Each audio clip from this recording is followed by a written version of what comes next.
Thank you, Jesus. Now, I'm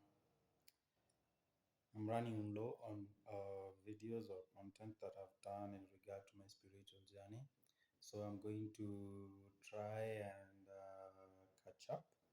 And today I want to talk about miracles. I mean, is it a miracle if the coincidences are so many and it's such a long shot to think that there was no external forces making whatever it is that happened happen. So let me tell you about how I got into the volunteer world, the international volunteer world. Catch the word, the main word, volunteer. Now, there was my aunt told me that there was a big international meeting happening at Kasarani. I think this was in sometime in 2007 in January.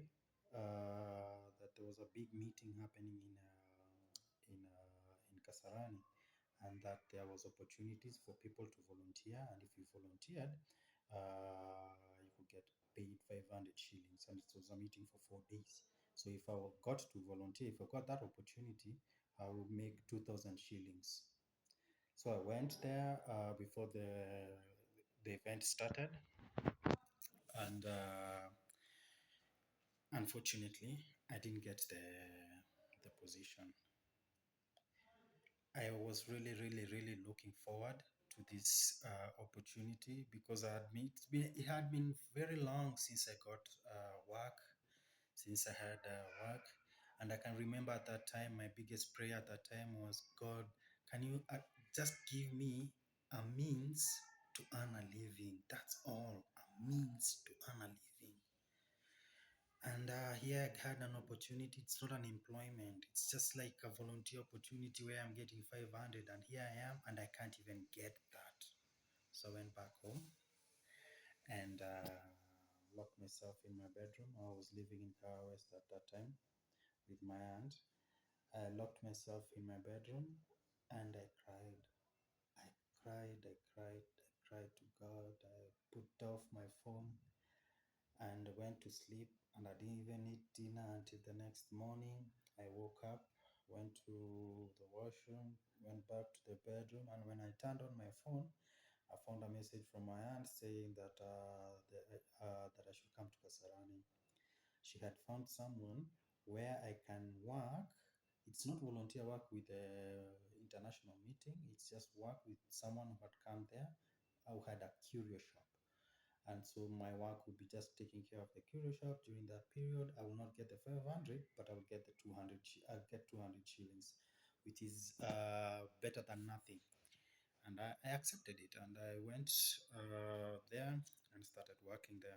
Now, where the curio shop was, which was targeting the people who are coming, the international visitors who are coming for the conference, where the curio was, there was another curio near there. There was three in a row. On the third one, the third row, there was a lady there, a very beautiful lady. And at one point, she came. She asked me if I could look after her handbag so she can go to the washroom. So I took care of her handbag. She went to the washroom, came back, and she and that was that. Then the next day, she needed someone to put up something. She needed someone to put up something like she whoever was going to put it up needed to step on a table, and she couldn't do that. So I was the one. She asked if I could do that for her, and so I went up the table, put up the banner for her, and that was that.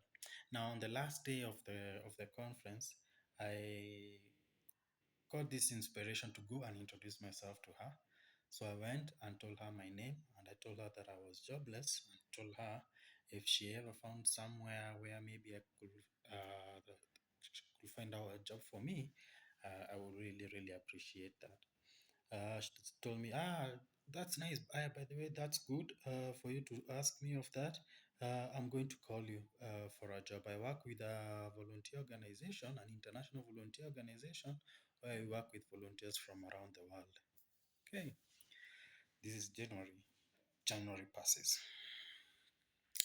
February passes. Now, towards the end of February, I'm getting restless. I still have no job. I still have no opportunities. The greatest or the biggest opportunity I have is this promise that was made to me by this strange woman that I met in a place where I had gotten an opportunity to work for 200 shillings. Towards the I called her. I called her towards the end of February and told her, you remember, my name is Gibson. You remember, you had told me that you could find me a place to work, and blah, blah, blah. Yes, yes, yes, I remember. Do this. Come on a certain day, say Monday or Wednesday. And I went, and they did not ask me for a CV. They did not ask me for anything.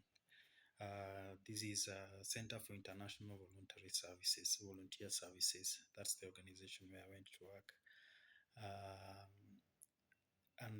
From that meeting, when I went to meet her, I got to understand that I was going to go to Kisumu on the 6th so that I can prepare the place for volunteers to start arriving on the 7th. I think I was going on the 7th and volunteers were arriving on the 8th, something like that. And that was that. I was 28 years old at around this time. Before I was 28 years old, I had never stepped outside Nairobi. And this was now the first time I'm stepping outside Nairobi. You can imagine that, you know. Uh, Living in the slum, you don't usually get to go out so many times. The farthest that I had ever gone outside Nairobi was to Murang'a or to Nyeri. Now, my good people, I wanted to find a volunteer opportunity. I could not find that volunteer opportunity. I got something different. If perhaps I had gotten that volunteer opportunity, I would never have met Maggie, the woman that I met who introduced me to the volunteer world. And so me getting to meet her and getting now a proper volunteer opportunity that will open up more than the 500 that I expected. I expected 500, and God thought, nah, I'm not going to give you 500. You've been with me for so long and you've been crying to me for so long. So what I'm going to do, I'm going to push you or to throw you into the volunteer world. You're going to get to meet and interact and engage with volunteers from all over the world. You're going to meet and interact and engage and date women from all over the world. And at the end of it all, you're going to come out of this with your own volunteer organization. Now, my people, tell me,